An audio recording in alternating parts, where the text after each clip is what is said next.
بسم اللہ الرحمن الرحیم، السلام علیکم، میں اسد اللہ خان ہوں۔ ایک انٹرویو شاہ زیب خانزادہ نے خاور مانیکا کا کیا ہے، چند سوال اس میں پوچھے ہیں، لیکن اس کے بعد سوالات پیدا ہو گئے ہیں، اتنے سوالات کہ جو پوچھے نہیں جا سکے، جو پوچھے نہیں گئے، جو اب لوگ پوچھ رہے ہیں۔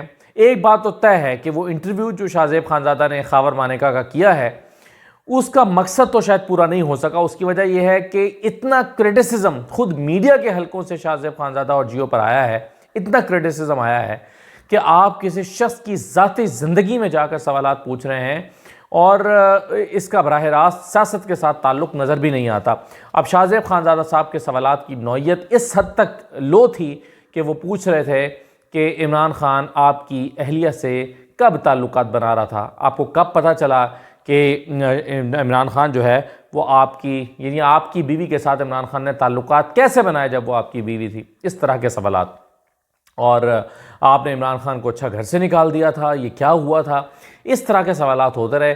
تو یہ انٹرویو تھا، ظاہر ہے یہ انٹرویو بشریٰ بی بی کے کردار کشی کے لیے تھا اور عمران خان کی کردار کشی کے لیے تھا۔ ایک بات مجھے سمجھ نہیں آتی کہ چلیں عمران خان سے تو لڑائی ہے، لیکن ہر انٹرویو میں چاہے وہ کسی کا بھی انٹرویو ہو، اس میں سارے اینکرز نے یہ سوال ضرور کیا ہے۔ مثلا چاہے آپ عثمان ڈار کا انٹرویو دیکھ لیں، چاہے آپ صداقت عباسی کا انٹرویو دیکھ لیں، چاہے آپ شیخ رشید کا انٹرویو دیکھ لیں، ہر انٹرویو میں یہ سوال یہ ہوا ہے کہ اچھا بشریٰ بی بی کا کیا کردار ہوتا تھا، اچھا بشریٰ بی بی سے وزیر ملتے تھے، اچھا بشریٰ بی بی کیا وزیروں کو ہدایات دیتی تھیں، اچھا بشریٰ بی بی نے 9 مئی کی کوئی پلاننگ کی تھی، اچھا کوئی میٹنگ ہوئی تھی، کس تاریخ کو میٹنگ ہوئی تھی، اچھا 9 مئی سے پہلے 8 مئی کو میٹنگ ہوئی تھی، بشریٰ بی بی نے کوئی میٹنگ لی تھی۔ ہر سوال میں بشریٰ بی بی ضرور آتی رہی، اس سے یہ انٹینشن معلوم ہوتی رہی کہ بنیادی طور پر بشریٰ بی بی کی کردار کشی مقصد ہے، لیکن وہ چونکہ ابھی تک نہیں ہو سکی تھی تو پھر ایک اور پلاٹ تیار ہوا، اینٹی کرپشن کے تھرو خاور مانیکا کو اٹھایا گیا، اور اٹھانے کے بعد جو ہے انہوں نے وہ بیانات دیے کہ خود اپنے پرانے بیانات کی انہوں نے دھجیاں بکھیر کے رکھ دیں۔ خاور مانیکا نے اپنے پرانے بیانات کی ہی دھجیاں بکھیر کے رکھ دیں، جو کچھ وہ پہلے کہتے رہے ہیں اب کے بیانات اس سے قطعاً مختلف ہیں۔ میں صرف زیادہ نہیں سنواتا، صرف ایک بیان آپ کو سنواتا ہوں اور پھر میں کچھ اور اہم پوائنٹس کی طرف آتا ہوں۔ ایک بیان سن لیں، ویسے تو سوشل میڈیا پہ یہ چل ہی رہا ہے، لیکن ذرا میں بھی آپ کو سنوانا چاہتا ہوں۔ میں کیٹیگوریکلی اس بات کا نوٹس لیتا ہوں اور سختی سے تردید ہی صرف نہیں کرتا، مجھے اس بات کا بڑا دکھ ہوا ہے۔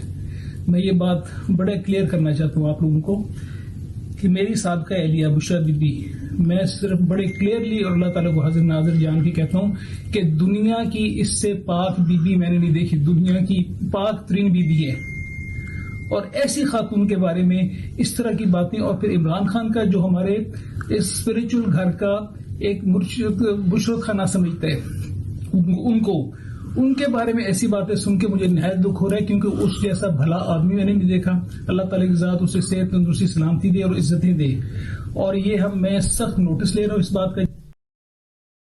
اب خاور مانیکا کے جھوٹا ثابت ہونے کے لیے یہ ایک کلپ ہی کافی ہے۔ جب ایک شخص اتنا واضح طور پر جھوٹا ثابت ہو جائے، اس کے بعد وہ کچھ بھی کہتا رہے، اس سے کیا فرق پڑتا ہے؟ یعنی جب وہ ثابت ہی ہو گیا کہ وہ جھوٹ بول رہا ہے، آپ اس کی کن باتوں پہ پھر یقین کریں گے؟ ایک وقت میں وہ خاور مانیکا کہہ رہا تھا کہ اتنی پاک بی بی میں نے کبھی نہیں دیکھی، اور عمران خان کا ان کے ساتھ جو ریلیشن شپ ہے وہ بڑا اسپرچول تھا، اور آج وہ کہہ رہا ہے کہ جی میری بیوی اس کے ساتھ چکر چلا رہی تھی اور رات بھر اس کے ساتھ فون پہ لگی رہتی تھی اور ملاقاتیں ہوتی تھیں اور وہ بیٹھ کے جو ہے وہ ایک اپنا تعلق بنا رہے تھے۔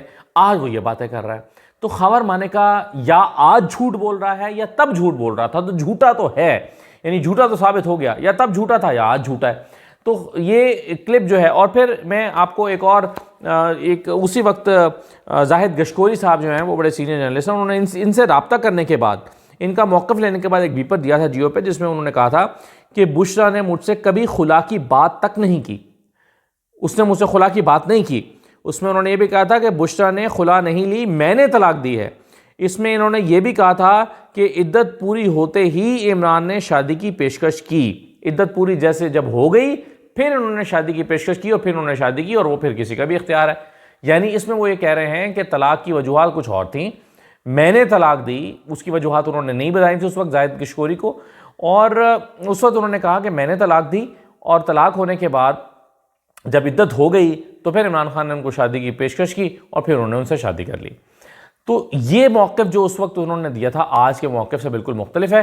کیونکہ وہ کہتے ہیں کہ جی مجھے بشرا جب فرا گوگی نے آ کر کہا کہ مجھے ان کو طلاق دے دو، یہ آپ کے ساتھ نہیں رہنا چاہتی ہیں، تو کہتے ہیں میں ہکا بکا رہ گیا کہ کیا بات کر رہی ہیں. اور پھر میں نے جا کے ان سے پوچھا تو پھر میں بڑا حیران ہوا. اس نے پھر مجھ سے کہا کہ اور پھر انہوں نے کہا کہ جی میرا دل خود بھر گیا تھا، پھر میں نے طلاق دے دی. اب یہ کہہ رہے ہیں کہ جی اس نے مجھ سے خلا مانگی نہیں ہے. آج وہ کہہ رہے ہیں کہ جی مجھ سے خلا مانگی اور میں تو بڑا حیران ہوا کہ مجھ سے خلا کیوں مانگ رہے ہیں. اور تب انہوں نے کہا تھا کہ تب اس نے کہا خاور مانکا کہ عدت پوری ہونے کے بعد شادی کی پیشکش کی. آج وہ کہہ رہے ہیں کہ جی میں نے جو ہے وہ 14 نومبر 2017 کو طلاق دی اور 1 جنوری 2018 کو انہوں نے ان سے شادی کر لی. تو وہ جو کیس چل رہا ہے عمران خان کا، اس کیس کو سپورٹ کرنے کے لیے بھی ایک سٹیٹمنٹ دے دی ہے ان صاحب نے. اچھا، پھر اس زمانے میں ایک جنگ کی خبر بھی تھی. اس جنگ کی خبر کو بھی ذرا آپ دیکھیں.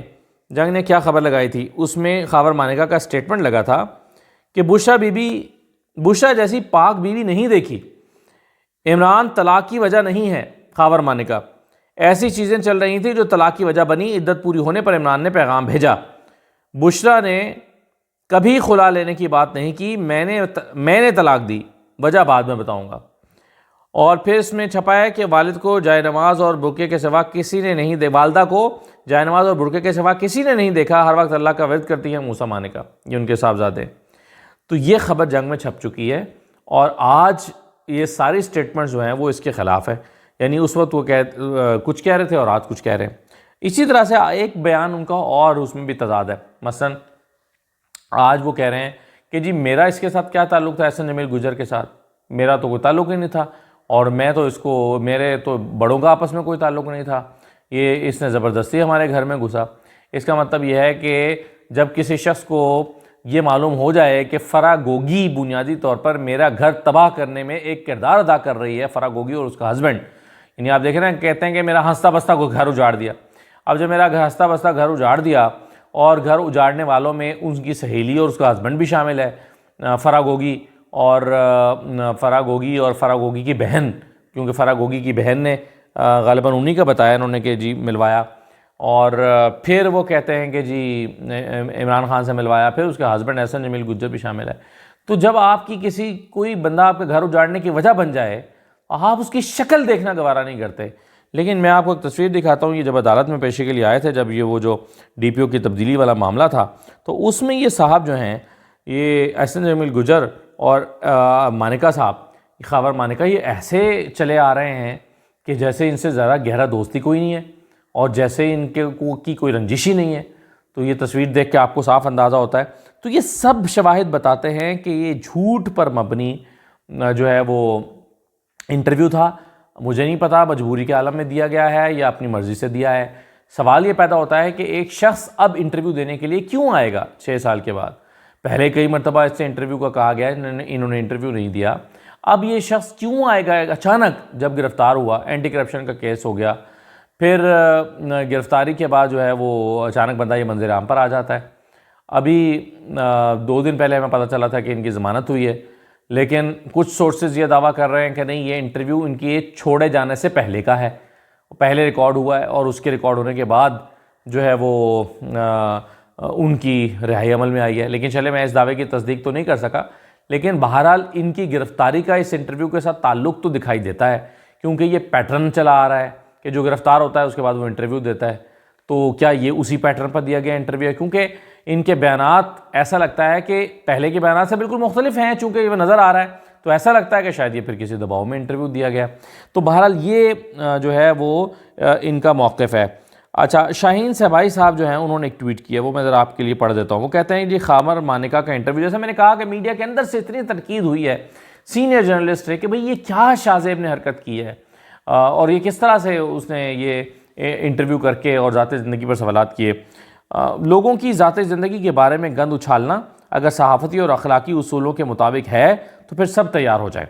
جرنیلوں اور ججوں کی رنگین راتیں، مریم نواز کی شادی اور بچوں کی پیدائش کی تاریخیں، میک اپ سے پہلے اور میک اپ کے بعد کی تصویریں، نواز شریف کے گانے گانے اور سنانے کے قصے، خواتین رپورٹر سے دوستیاں، شہباز شریف کی لاتعداد شادیاں اور مزید قصے، حمزہ کے اچھے برے شوق، زرداری صاحب کی کوکاف کی پریوں کی پروازیں، ضیاء الدین ہسپتال کی راتیں، بلاول صاحب اور ہنا کھر کی تصویریں، فضل الرحمان کے مدرسوں کے قصے، مولانا سینڈوچ کی کہانیاں، ٹیلی فون پر عشق، پرائیویٹ جہازوں کی آمد و رفت، ٹی وی چینل مالکان کے روز و شب، بڑے بڑے چغادریوں صحافیوں کی کارستانیاں اور بے شمار شوہروں اور بیویوں کی درد بھری کہانیاں ہی ہر ٹاک پر چلیں گی، ہر ٹاک شو پر چلیں گی۔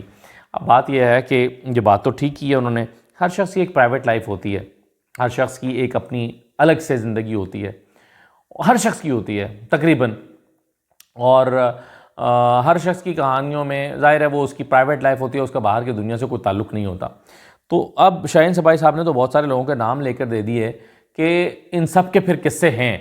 ابھی ٹویٹر پہ کسی نے ٹویٹ کیا ہوا تھا کہ ایک انٹرویو نعیم بخاری کا بھی بنتا ہے کہ اس کا گھر کیسے تباہ ہوا، یعنی جب نعیم بخاری کی اہلیہ طاہرہ سید کے ساتھ اس وقت کے وزیر اعظم کے تعلقات ہوئے تو گھر ٹوٹ گیا۔ تو پوچھنا لوگ، ایک صاحب نے سوال کیا کہ انٹرویو تو پھر نعیم بخاری کا بھی بنتا ہے کہ اس کا گھر کیسے ٹوٹا۔ تو پھر میں نے کہا کہ ایک انٹرویو تو پھر غلام مصطفیٰ کھر کا بھی بنتا ہے کہ جن کی اہلیہ سے محترمہ تہمینہ درانی صاحبہ سے شہباز شریف نے شادی کی، تو انٹرویو تو پھر ان کا بھی ہو سکتا ہے کہ ہاں بھائی کیا ہوا تھا۔ تو کہنے کا مطلب یہ ہے کہ یہ ایک ایسا پھر راستہ کھل جائے گا کہ جس کا کوئی اینڈ نہیں ہے پاکستان میں۔ عدنان عادل صاحب بڑے سینئر جرنلسٹ ہیں، انہوں نے ایک ٹویٹ کیا، وہ کہتے ہیں کہ جی نون لیگ نے بے نظیر بھٹو کا مقابلہ کرنے کے لیے بھی ان کی کردار کشی کی مہم چلائی تھی۔ یعنی جب آپ نے سیاسی میدان میں مقابلہ کرنا ہوتا ہے تو آپ کو کردار کشی کی مہم چلانا پڑتی ہے، تو بے نظیر کی کردار کشی کی مہم چلائی تھی۔ اب عمران خان کا مقابلہ کرنے کے لیے بھی وہی ہتھ کنڈے استعمال کر رہی ہے، یہ ان کی پرانی روایت ہے۔ یعنی آپ جب اپنے سیاسی مخالف کا سیاسی میدان میں مقابلہ نہیں کر سکتے تو پھر آپ اس کی ذاتی زندگی میں گھس جاتے ہیں اور ذاتی زندگی میں گھس کے اس کی کردار کشی کرتے ہیں۔ اس سے آپ کو لگتا ہے کہ سیاسی فائدہ ہوگا اور سیاسی طور پر آپ جیت جائیں گے۔ لیکن میرا سوال یہ ہے کہ اگر آپ کو واقعی یہ لگتا ہے کہ سیاسی طور پر آپ کو فائدہ ہوگا اور آپ کو لگتا ہے کہ اب تو آپ نے عمران خان کے سیاسی جو کافن ہے اس میں نیل کیل ٹھونک ہی دیا ہے اور آپ کو لگتا ہے کہ بس اب تو برباد ہو گیا ہے عمران خان اور اس کا بیانیہ اور اس کی مقبولیت، تو پھر اب میرا خیال ہے کہ الیکشن کرانے میں کوئی ہچکچاہٹ نہیں ہونی چاہیے۔ اور پھر میرا خیال ہے یہ سب لوگ بکواس کر رہے ہیں جو کہہ رہے ہیں کہ جی عمران خان اب بھی اس سارے کے بعد بھی اگر الیکشن ہوا تو جیت جائے گا۔ پھر اب اگر یہ کر لیا ہے، آپ نے یہ کر گزرے، اس سے زیادہ کچھ نہیں کر سکتا نا، اس کے بعد تو پھر آپ ننگی فلمیں ہی لا سکتے ہیں عمران خان کی۔ تو اگر آپ نے یہ سب کر لیا ہے تو پھر اب تو آپ الیکشن میں اتر جائیں، پھر تو آپ کو خوف نہیں کھانا چاہیے۔ اور مجھے سمجھ نہیں آتی یہ سب کیوں کرنا پڑ رہا ہے کہ جب آپ کے پاس پنجاب میں 125 سیٹیں جیت رہے ہیں، رانا ثناء اللہ کہتے ہیں ہم پنجاب میں 141 میں سے 125 سیٹیں جیت رہے ہیں، تو بھئی یہ حرکتیں کرنے کی آپ کو پھر کیا ضرورت ہے؟ آپ کا دشمن پہلے ہی مرا پڑا ہے، یہ کرنے کی کیا ضرورت پڑ گئی ہے؟ یہ تو ظاہر آپ مجبوری کے عالم ہی کریں گے نا۔ تو یہ ہے جی حالات۔ اب میں جب سب کی بات کر رہے ہیں تو پھر میں ابھی نعیم بخاری کا ذکر ہو رہا تھا، میں نعیم بخاری صاحب کا ویسے نام نہیں لینا چاہتا کیونکہ ظاہر ہے ایک بندے کا اب کیوں اس کے زخم کرے دیں، لیکن میرے ایسے ذہن میں خیال آ رہا تھا کہ اگر فرض کریں جنید صفدر سے کوئی کل کو ان کے اوپر کرپشن کو کیس بنتا ہے اور حالات بدل جاتے ہیں اور ان سے کوئی پوچھے کہ ہاں بھی بتاؤ تمہاری، یا ان کی اہلیہ کو کوئی کسی طرح بندہ انٹرویو کر لے کہ بتائیں کہ آپ کا کیا، آپ کے جنید صفدر کے ساتھ تعلقات کیوں خراب ہوئے تھے اور تعلقات کی خرابی کی وجہ کیا تھی، تو کیسا لگے گا آپ کو جنید صفدر کو، ان کی اہلیہ کو؟ دیکھیں جب بھی کوئی شادی کسی بھی وجہ سے جب ناخوشگوار اختتام اس کا ہوتا ہے تو سمجھدار لوگ ہمیشہ گریسفلی اس کو ہمیشہ ایک راز کے طور پہ رکھتے ہیں۔ جیسے طلاق ہونے کے بعد نہ جنید نے عائشہ کے بارے میں کچھ کہا، نہ عائشہ نے جنید کے بارے میں کچھ کہا، تو اور اگر ان میں سے کوئی باہر آ کے کہے کہ بھئی یہ تو ایسا تھا اور یہ تو ایسی تھی، تو میرا خیال ہے کہ سب لوگ کہیں گے یار کوئی گریس کا مظاہرہ کرو۔ تو آج خاور مانیکا صاحب نے میرا خیال ہے گریس کا مظاہرہ نہیں کیا کہ انہوں نے اپنے چند کیسز بچانے کے لیے اس سطح پر وہ چلے گئے۔ مجھے نہیں پتا، شاید اس سے زیادہ بھی کچھ ان کی مجبوریاں رہی ہوں گی، لیکن بہرحال انہوں نے یہ جو آج کیا ہے میرا خیال ہے ان کا بھی پیچھا کرتا رہے گا اور شاہ زیب خانزادہ کا بھی پیچھا کرتا رہے گا۔ تو یہ اس سے ڈینٹ کتنا پڑا ہے عمران خان کو؟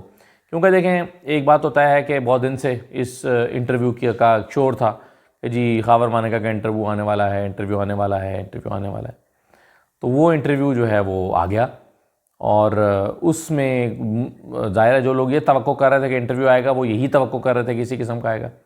اب پی ٹی آئی کو کتنا ڈینٹ پڑا ہے اور عمران خان کی کتنی کردار کشی ہوئی ہے یہ اس وقت کا جو سوشل میڈیا پر رد عمل ہے وہ تو بتا ہی رہا ہے, لیکن چند دن میں اس کا پتہ چل جائے گا.